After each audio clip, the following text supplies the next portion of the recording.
And welcome to our monthly Lunch and Learns. Just a quick introduction. My name is Mike Drobnis. I am the CEO of Opfinity. We do these Lunch and Learns every month. We've been doing them now for a few years. And we change the topics. Today, and this month's topic is on voice over IP, so we're going to give a high-level view of what that is. We also hold monthly webinars, and typically our Lunch and Learns are based more on the high-level business issues such as voice over IP, messaging, social media, while our webinars are more on technical topics. And in fact, our webinar is always on the fourth Friday. Next Friday, our webinar will be on Excel. So we'll do a basic primer and a few other things on how to use Microsoft Excel. And obviously, our Lunch and Learns are on the third Thursday, and they are held here at Main Street Bank in Fairfax. Typically, we have somebody from Main Street Bank to come in, and when we get to the slide on that, I'll just give you a little brief announcement on that because our counterpart was unable to attend today. So a little bit about Opfinity. We've been around now since 2002. We're 13 years. Our focus is on working with small organizations. We do about 40 to 45% of our business with the association and nonprofit market. We work with any small organization, typically from 1 to about 150 employees. We are based here in the Washington, D.C. metro area, although we do have clients pretty much from New England and down towards the D.C. area from an IT perspective. From a development perspective, we have them all over the United States. We've just finished a couple projects in Kansas, working on one in Chicago right now. And we've worked with well over 200 clients so far. Can I ask you about the development work? What kind of stuff you guys do? Oh, I'll jump into that in the next screen. Oh, sorry. Hey, no problem. So most of the side of the business is the IT. So we work with the strategy and assessments. We do managed services. We have a 24/7 network operations center and help desk. We have cloud solutions. From the website side, we do a lot with content management. So, for example, the products that we're working with, everything from WordPress and Drupal to CMS Works. We do mobile apps. We just launched a couple mobile apps on an educational platform for a medical association. We've done a couple games, a variety of things like that, as well as SharePoint, search engine optimization, and obviously phone systems, which we're going to be talking about today. As I mentioned, Main Street Bank, my counterpart was unable to make it, but if you're not familiar with who Main Street Bank is, they're a community bank here in the Northern Virginia area. They've got about 5 or 6 locations. We've been with them for about 10 years. Great thing about Main Street Bank is, as a community bank, they're really focused on the business and the community as opposed to the fees. I can tell you in 10 years we've never paid a single fee outside of wire fees or anything that we utilize. So if you haven't heard of Main Street or if you're interested in a community bank, I would definitely recommend talking to them. They've also helped me get a mortgage on a personal side. So great bank in that regard. So today what we're going to talk about is what is Voip, or VoIP. We're going to talk about the benefits of VoIP solutions. We're also going to talk about the disadvantages. We'll talk about the 3 types of VoIP systems that are in place right now. We'll talk about things to consider with each one of those types, as well as questions you should ask a VoIP provider should you decide to hire one. So what is voice over IP? As you can tell, it's really a set of technologies that allows you to use the Internet Protocol networks, such as the Internet. Now, Internet Protocol, if you're not familiar, if you've ever heard, it's called TCP/IP, which actually stands for Transmission Control Protocol. What that is basically, rather than using the old style of phones, which were called analog phones, you basically are using the computer technology to transfer data in a digital way, as opposed to analog. So, if you've heard VoIP, some people call it VoIP, some people call it IP telephony, or internet telephony, broadband telephony, or just broadband phone service. So why would somebody go with VoIP over the traditional style, which is also known as PBX? And obviously, which stands for? Private Box Exchange, I believe. Branch. Private Branch Exchange.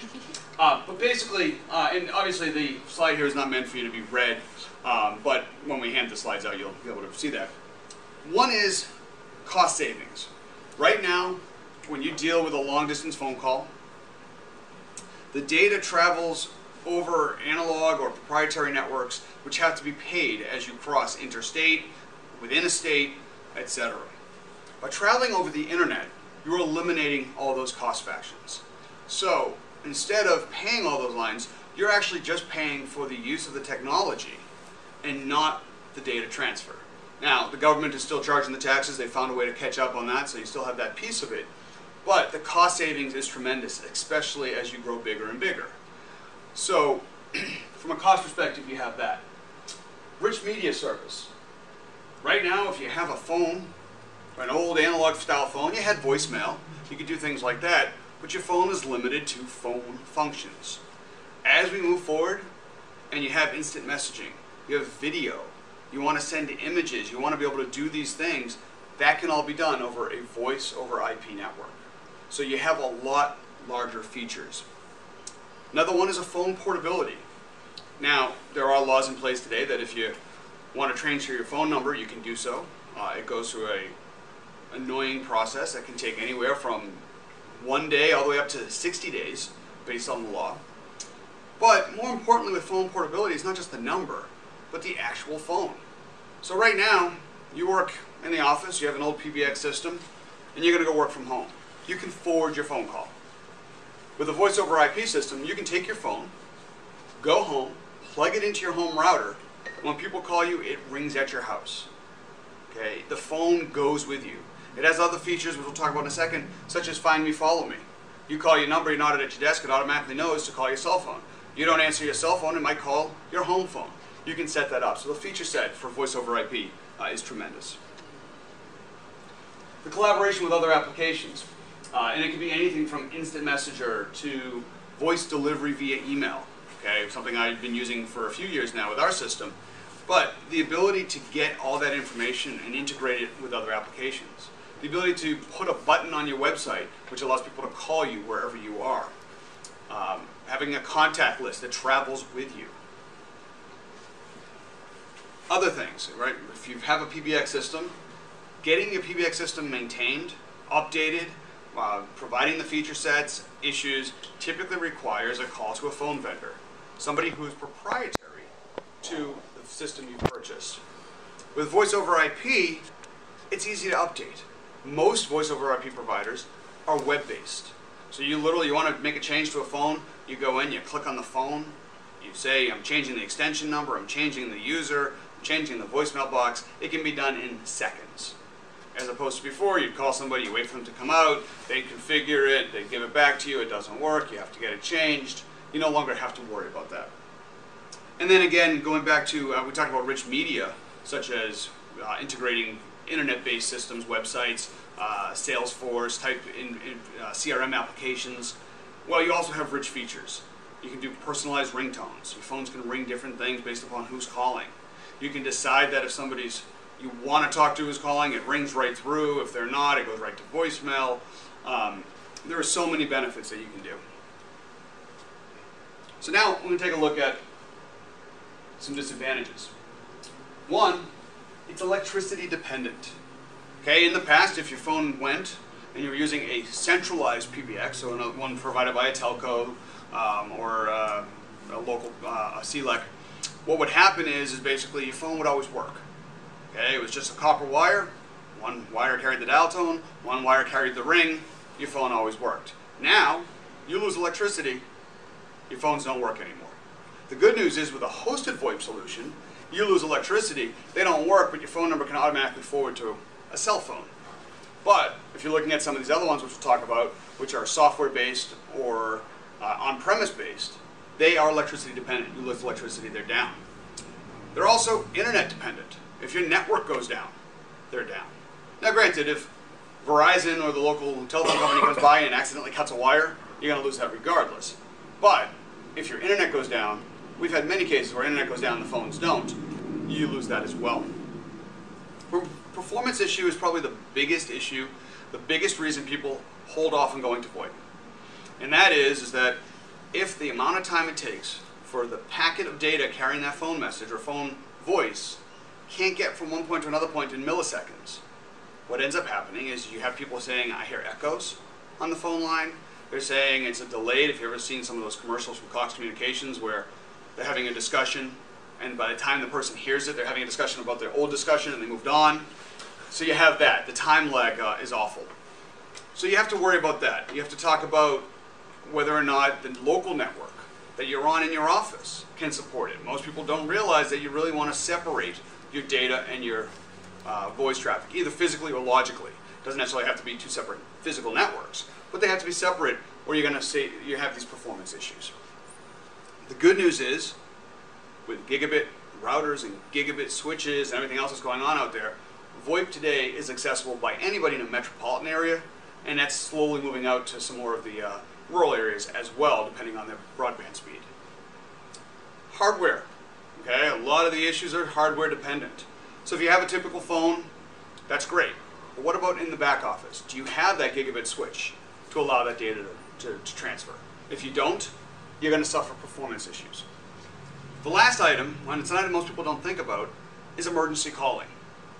If you have an office which has branch locations, the 911 number is always going to relate to that main office.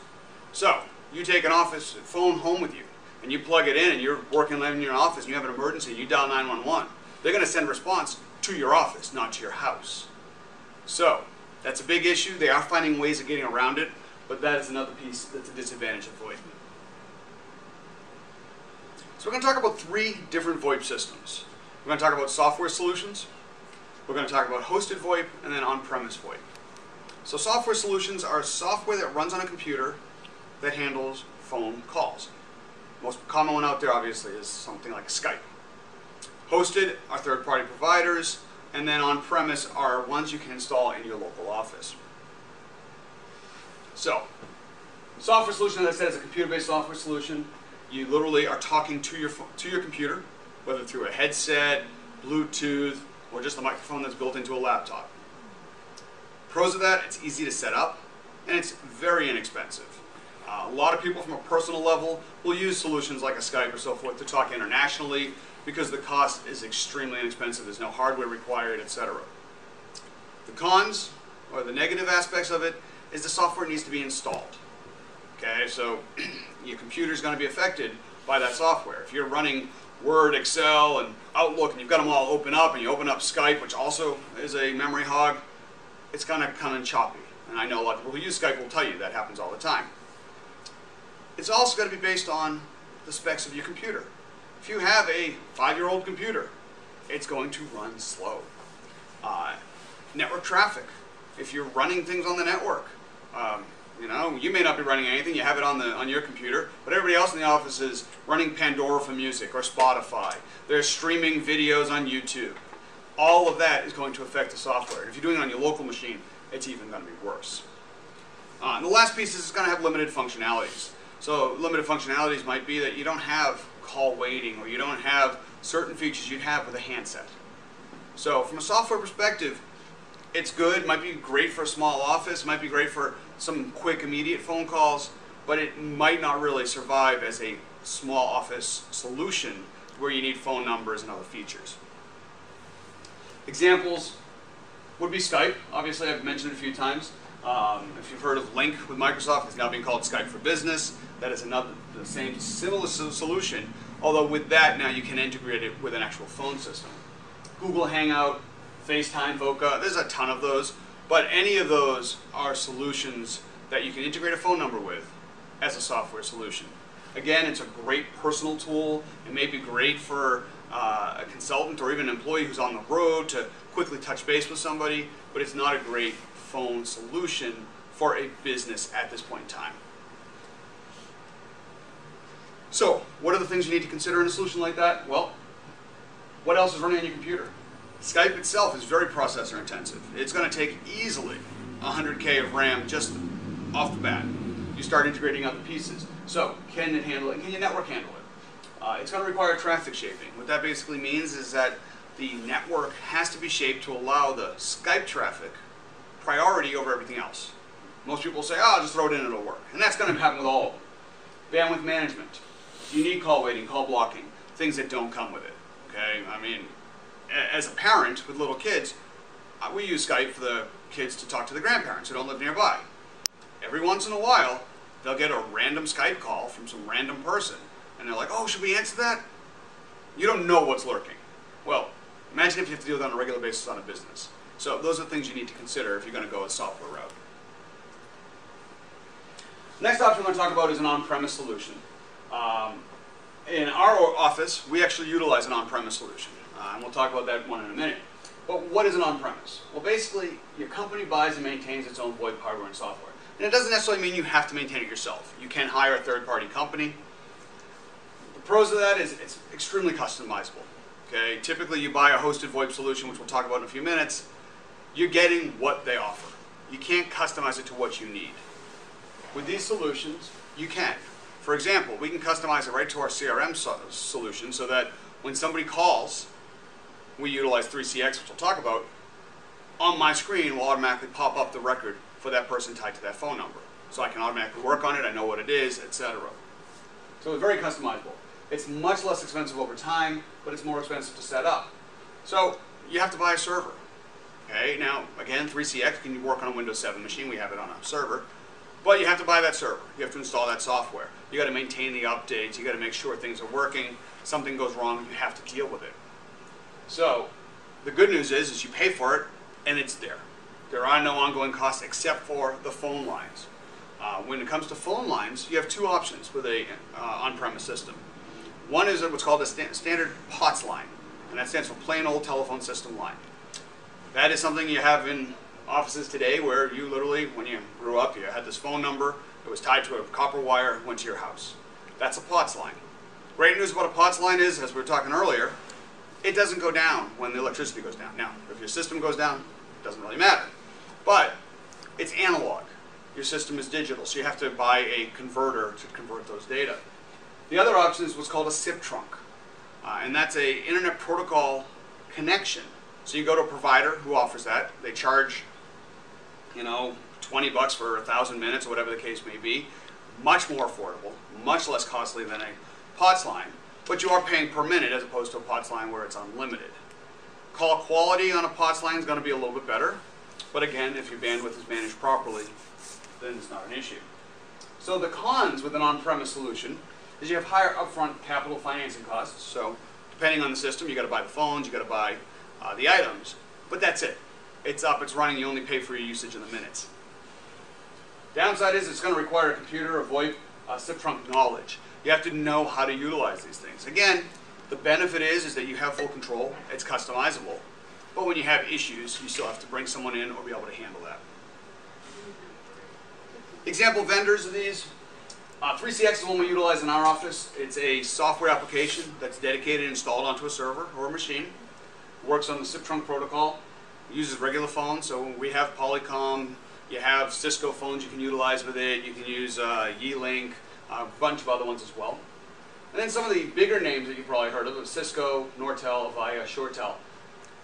The benefit of those are they're backed by a company, they run the software, but you still keep it in-house. You can definitely use Cisco phones and other things as a hosted solution, but these are on-premise vendors. They put the components in the office, and while it is still VoIP, you don't have to worry about the internet connection from the phones to the device. You just have to worry about the connection from the device to the internet. So you'll typically find better components, better call quality with a solution like this because you have full control over that. It's not 100% dependent on the internet. You can set up direct connections. But if you're looking to go that route, these are some vendors. And again, we'd be happy to talk to anyone about some of the solutions you can utilize. So what are the things you need to consider for an on-premise solution? Well, one, who's going to be maintaining the system? When it comes to cost, we talked about spending the money up front and not having to worry about that. However, if you don't have a clue on how to utilize the system, and you don't have somebody employed to do that, you're going to hire a third-party contractor. At which point, does their maintenance, plus the cost of the system, plus the SIP trunks, over 36 months, and I'm just picking an arbitrary 3-year time frame, because who knows what technology is going to happen in 3 years, is that going to be worthwhile? Can your network handle it? Well, this is a lot more difficult than a hosted solution, because now we're dealing with putting an entire network infrastructure in the office and handling that from an office perspective. Do you have wiring in place to handle those phones? We were talking with a client just recently where the issue is the phones are 100 megabit per second phones. The network is a gigabit network, so 1,000 bits per second or 100 bits per second. Well, they didn't have the wiring, so they decided to run all of the computers through the phone to the wall. Well, now the computers are running at 100 bits per second instead of 1,000. So we need to figure that out. So, can the network handle it? Do you have the switches in place to manage that network traffic? Those are things you need to consider. Will you be adding phones and moving phones on a regular basis? If you're dealing with an on-premise where it's not plug and play, you have to deal with that. You know, somebody decides to move offices. With a hosted solution, that phone is them. They go to another office, they unplug, they walk, they plug in, they're done. In a system like this, it's not the same. It doesn't follow the user. You have to connect it that way. So you got to worry about that. And then, of course, do you have enough time and knowledge or the budget to hire a third party to manage that? If you don't, obviously you need to consider, does an on-premise solution make sense? And a large rollout is where you'll typically find an on-premise solution to be more cost-effective and more functional to your needs, as opposed to a hosted solution, which you're going to be paying on a per-line basis or per-phone basis, and on a large rollout, that's going to become very expensive. So these are things to consider with an on-premise. Now we get to the hosted solution. What is a hosted solution? Well, basically, it is a solution that's in a data center somewhere on the internet. Okay? You don't have a clue where, but that's important to consider. But what it is basically is somebody is using a tool, typically a tool that's been customized on what's called a BroadSoft platform. Now, not everybody uses BroadSoft, but it is the major platform out there. I'd say probably 90% of companies that offer a hosted solution are using BroadSoft. And that's something you want to ask. When you talk to a vendor, are you utilizing BroadSoft as your backbone? If you are, what's the good and bad about that? Well, the good thing is you're limited to the BroadSoft functions and features. You're limited to that, but you also have a whole bunch of vendors utilizing that, maintaining that platform, so that if things go wrong, who's doing that? You go to a third-party company who offers their own non-BroadSoft solution, they're the only ones maintaining it. If they're not large enough to handle the software updates and so forth, is that going to be a problem down the road? If they decide to go out of business, who's going to support that? You have to buy all new stuff, so you have to consider that. But what are the pros? Lower initial setup costs and equipment costs. For most clients, they're going to waive those costs, or they're going to have a small activation fee. You don't pay anything to set up, or if you do, it's very nominal. You just pay on a monthly basis. Low to no maintenance costs. Well, again, I say there's no maintenance costs. You're not paying any maintenance. It's just included in your bill. So when you say, all right, I got a phone line, it's costing me $40 or $35 per line, that's all built in. That's your operating capital or operating costs. Easy to add lines. Well, yeah. Can you send me another phone, please? Thank you. That's how you add a line. They take care of it. It's web-based. New features can be added easily and usually are. New features are all based in the cloud. Nobody's got to come to the phone. Nobody's got to do any of that to take care of that. Well, what are the negatives? Well, connections or signaling is what it's called. Voice quality are directly related to your internet. So if you're running a DSL connection, do not go to Voip.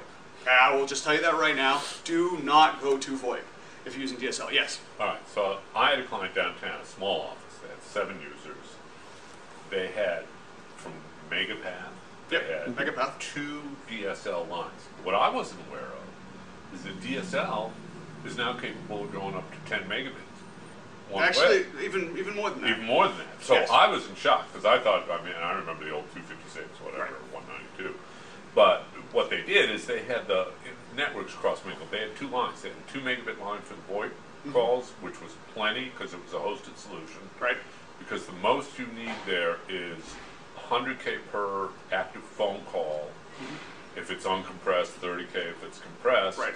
But their problem, since they had them intermingled and people were playing, you know, had Pandora or whatever running on the machine, the voice quality was terrible. Once we totally separated it out, it was 2 megabits for 8 people was plenty. Well, and again, it depends on the size, you know. Yeah. If you're looking at a real small office, you could get away with it. DSL has always been able to go to those speeds. What DSL is based on the distance between the central office and your office. And your office. Yeah. So, most people are not located next to a central office. Now, if they're in the city, like Washington, D.C., and they're right next door, because the central offices are, they have to be so many of them just to be able to handle all the lines, then you can get very fast speeds. But most people, when you're dealing with office parks and things like that, they're going to get those slows. So yes, I am saying don't go to VoIP on a DSL. Right. It's a general statement, but yes, it could be supported if set up properly. That being said, though, DSL is still internet-based. Yeah. And so DSL is still going to limit your connection speed.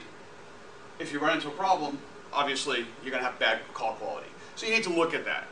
There are hosted VoIP providers who provide devices that sit on-premise and do what I was talking about before, which is that bandwidth of traffic shaping.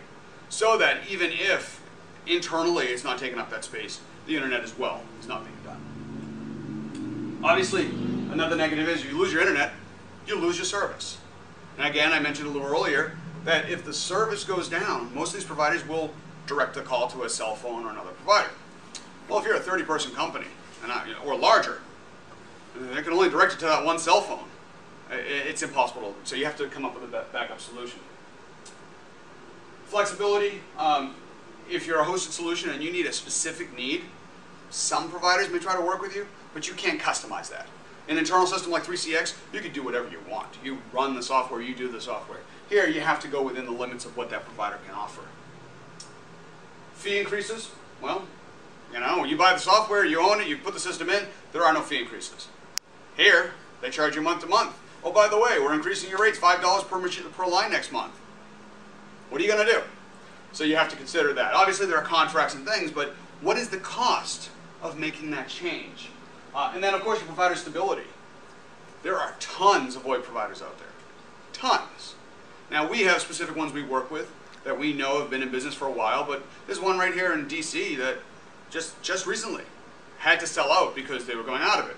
I'm not going to mention who they are right now, but not while being recorded. But if you want to know about that later. But they had to sell because they were going to go. Basically what happened was they had a big deal with Polycom, and the Polycom deal was based on the CTO. Well, when the CTO left, Polycom backed out. So, think about that. But you have to consider that. So, who are some of these vendors? These are some of the ones that we've worked with. I have good and bad, probably about all of these. So I'm not going to recommend any specifically. What we do as a vendor agnostic company is we will go and we will talk to the provider, talk to them. We get quotes from multiple ones based on your needs. We had a client who had a blind individual. They needed a specific solution that would work with the computer and phones. So we went to that specific solution. So you have to look at these. But if you go online and you look at some of these, and again, I'm not putting any of these down or not. I put Vocalocity here because that was a separate company. Now Vonage owns them. So they've gone into the business market with them. But Freedom Voice is a company up in Boston. Broadview has been around for a long time. Jive is a very affordable provider. Some people love them, some people hate them. But things to consider. But these are just some of them. And we had a company I was at, we had Ring Central. I thought it was fabulous. Absolutely. Yeah. And on the phone. I've used Ring Central for fax and other things, but I've not had as good a luck with some of the phone stuff. So it really depends. But I have people who swear by them, and I have people who don't. And again, that's where we go back to your network and everything else have to be considered before you choose one of these. Everyone has their strengths. So, things to consider with hosted VoIP. Will I get the features I need? Okay, you have to look at all these providers and say, okay, I need this, I need that. What features can I have with that? Some have great features included. Some charge on a la carte basis. Do you need a call center module? Do you need the ability to hold conference calls versus using a third-party provider? Some of these are included. So you have to look at it in a grand scheme of things. Can you keep your current phone number? Believe it or not, that is an issue with some of these providers. They can only utilize certain telco components. When does billing start? Now, if you hear it says before or after port, you decide to hire this company. The company comes in, they give you your phones, they get everything set up, but they have to what's called port your phone number. So say your number's with AT&T, Verizon, whoever. There's a process. That process I was talking about earlier that can take 60 days. Well, if you still have the number with somebody else, you're going to be paying for two phone lines. The one you're still with and the others. Do they start billing you until after the port? You need to consider that, especially larger organizations. If you're bringing over 50 lines, something to consider. Is there a plan out there that will fit what you want? Some providers charge you a flat rate per phone, and that's it. Okay, it's $30 or $40 per phone, includes X amount of long distance, includes your following features, etc. Now, that might work for a take a 10-person company where everybody has their account manager, their sales, they're all making phone calls.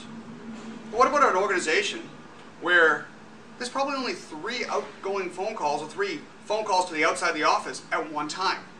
Well, you have that 10-person organization, but only 3 calls. It doesn't make sense to go with a flat rate per phone cost. It might make sense to pay X amount per phone, and then you pay for 4 external lines. And if the 5th person calls in on that random occasion, they can burst to allow that. You go over X amount of hours a month, then you pay for the additional line. So there are providers you have to look at which one makes the most sense. And again, that's what we do with our clients as we go up there. We're not a phone provider, but as an IT advisor to them, we'll go and say, okay, you have X amount of users. How many calls are you doing on a regular basis? We can call the phone company, look at your bills, take a look at all that. Then what makes sense? Some of these providers are going to say, we just charge per phone. That's it. Some say we'll charge you $5 a phone, but then we charge you $25 per trunk. So things you need to consider. How many users will you have? Some facilities or some companies, you know what, for 10 users and below, great solution. 25 users and above, wouldn't touch it. And that's just because of the way they handle their things. It's the compression they use, it's the encoding, etc. Can your network handle it? Well, you need to look at that. We have a provider that we've worked with where they provide a device on-premise so that when it goes out to the internet, it's compressed, it's handled, it's direct, it's a point-to-point between the data center and there. The call quality is going to be a lot better. The problem is you got to buy that device, you got to pay for that service. So if your network can't handle it, you have a slow network, you want a device like that so you can make sure the call quality is good. What's the cancellation policy? Big issue. You get this new service in, works great, then everybody comes back to the office, you've got everything converted over, now people are complaining they can't hear, it's only one-way voice, or they can talk but the other person can't hear you, the calls are getting dropped, there's echoes in the call. Can you cancel the service, or are you stuck in a contract? Most reputable providers are going to provide you some level of guarantee. And that guarantee may be you have to give them 30 days to fix the issue, but they're going to provide that. You want to look at that. Will they help troubleshoot network problems? Okay, yes, we are an IT provider. Yes, we'll go into there. And even us, though, we're going to come in and we're going to resolve these issues for our clients. But half the time, we need the provider to tell us what they're seeing on their end. I can tell you, again, I won't mention the vendor, but I went to a facility, and this was over the New Year's holiday, where we were being told everything was working on their end, so forth. We spent 60 hours working on this issue when the issue was as simple as the fact that they were expecting the call in their software to be a 11-digit number, or a 10-digit number, 11-digit number, a 1 plus the phone number, but the system that they had set up only expected the 10 digits without the 1, and the phones weren't working. We replaced the vent, we replaced the network of devices, everything else. So, they weren't willing to support us. They said, no, it doesn't work, this is what you got to do, this is what we're seeing, figure it out. So you want a vendor that's going to be willing to work with you. And so obviously our knowledge is allowed to do that. So again, hosted, great solution, but it has its issues and concerns. You need to plan out before you do things. So, other questions you can ask. How customizable is the plan? Again, you're a 20-person office. Most of those phone calls are coming in at random times, or you make a call that you only need 5 trunks or 5 external lines. But they're telling you, no, you have to pay 20, the full amount per phone. Well, if they're not willing to customize it, it's not the solution for you. How many calling minutes do I get? Most places are not unlimited. Now, we have one vendor who I was on one of my other screens where they include 100,000 minutes per month. For that 10-person office, that's plenty. For that 150-person office, it may not be. So, you have to ask that. Are minutes included? In a lot of cases, they're saying, we'll provide you the phone service, we'll provide this, but you then have to buy the trunk separately. So those are things you need to ask. And again, that's more with the on-premise as opposed to a hosted solution, which is all-inclusive. But what is provided? Do you charge by the line or the handset? Again, going to what I was talking about before. How do you charge? Some places are going to charge on a handset. They're going to charge a fee. Do you have to pay for the phone, or is that included with it? What phones do you get? And that's not up there, but you need to ask that. You go into one place, they say, we're offering you for $30 a line, this is what it costs. The other place comes in and says, we're doing it for $15 a line. One of them is using a entry-level Yeelink system, which just basically dials. The other one has an LCD screen to do video conference and everything else. You've got to make sure you're comparing apples to apples. Yeah, a high-end phone that can do a variety of functionalities that the other one can't, obviously is going to cost more. You may not need it, but those you need to consider. So, how do they charge and what is included? How easy is it for moves, adds, and changes? A well set up system is tied to that user. You pick it up, you plug it in, it gets a network address. As long as it has a network connection, you're up and running. Others may be more difficult, so you need to figure that out. Probably the most important one is how accessible is customer service? Okay, the greatest products in the world still have problems. No matter what you do, it's just computers. People think, oh, I bought this computer, it's brand new, it's going to work. That's not the reality. Okay, phones are the same way. If your customer service person says, you know what, we're available for you 7 days a week, you just got to call between 11 a.m. and 12 p.m. Obviously, I'm being extreme here, but you want to make sure that they're accessible, that you can reach them whenever you have a problem. If your office is only open 8 to 5, great. But if you're running a call center that's 24/7, you need to consider that. I think that's pretty much it. So at this point, I'll take any questions that I did not cover, besides asking me the names of vendors I won't recommend. The only thing I love with Ring Central, but tell me, do all the vendors have this, is the simultaneous ring. You can set it to ring your cell phone or any other phone at the same time it rings the handset. So that eliminates you ever having to forward the phone every time you go somewhere. Right, and that's called the Find Me, Follow Me feature. It's the same as the simultaneous ring. They just call it differently. Some of them will have it, okay, to ring your office twice, then go to the others. Some will do call at the same time. But that makes more time for the caller before they get to you. Correct. That's what I loved about the simultaneous ring. I won't say all of them do, but most do. Okay. And it all depends. Some of the providers that I put up here are proprietary, so you don't have some of those things. They have to be built in part of that feature set. And again, that goes back to, are they a BroadSoft based or not? Mm-hmm. You'll find those that are BroadSoft based have to stick with certain features.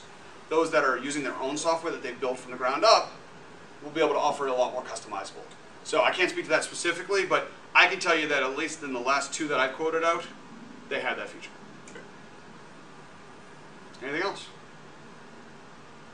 All right, you guys are all being quiet, but if you have any questions, feel free to email us. You can always send an email to info@opfinity.com. That's info@optfinity.com. We'll definitely get back to your questions. This is recorded. It'll be up on YouTube. Yes? And integration with Salesforce. Who are these vendors, if any of them, have native integration? I can get that answer to you. I know of two. From on-premise, the one I was mentioning, 3CX, does have that ability. Okay. From a hosted solution, I'm pretty sure I can name two, but I want to confirm that before. That'd be great. But yes, I can definitely get you that information. All right. Other than that, again, our webinar. This will be up on YouTube. If you're watching it there, then you already know that. Our webinar is always the fourth Friday. It'll be on Microsoft Excel. And then next month, we're still confirming, but we're thinking about the Lunch and Learn being on a comparison between Google Apps and Microsoft Exchange. So again, thank you for coming out, and look forward to seeing you next month.